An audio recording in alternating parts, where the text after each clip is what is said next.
Well, I think from ECU to this week, obviously we went from one holding penalty last week to 0. So again, more progress.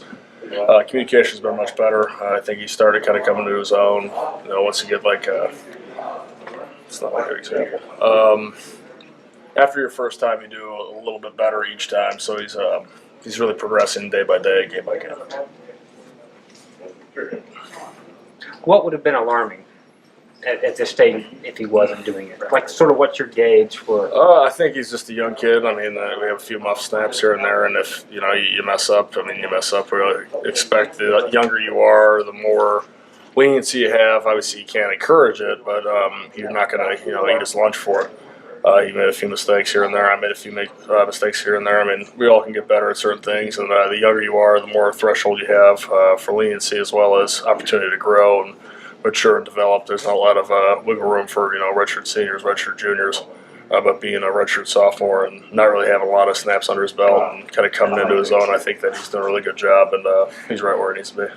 You get matched up with Wise much? I think 91 at Kansas last year versus Kansas. I can't really remember last year against Kansas. The only game I remember against Kansas when we played there, and it was like negative 15 degrees, and I had a 103-degree fever. And that was the most miserable game of my life. But other than that, I can't really remember who the heck I played last year. We just started watching a little bit of film, so I don't know if they've changed number 91 or 96.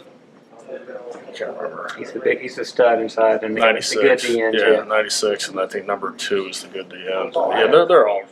You know what I mean? Kansas has a lot of opportunity to grow at certain positions, but for whatever reason, their D line has always been very, very good. Their defense has been very disciplined and very aggressive. So we have a challenge this week. This is going to be our first. Besides Virginia Tech, I mean, obviously that was a challenge for our O-line, but I think going into Game 4, playing Virginia Tech would be much harder than playing Virginia Tech Game 1 because you start to get those snaps under your belt, you start to get that development.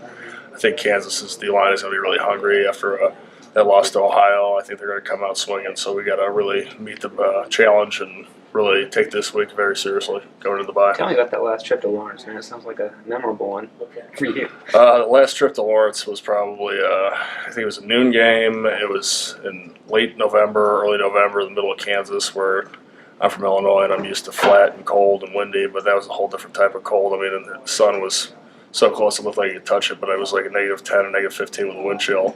And I had a 103-degree fever, and I was just dying the whole game. And then we got to the third quarter, we were up by quite a bit, and I finally got pulled. And I remember just burying myself in a jacket, a blanket on the sideline. It was terrible. I had like body aches for like a week after that.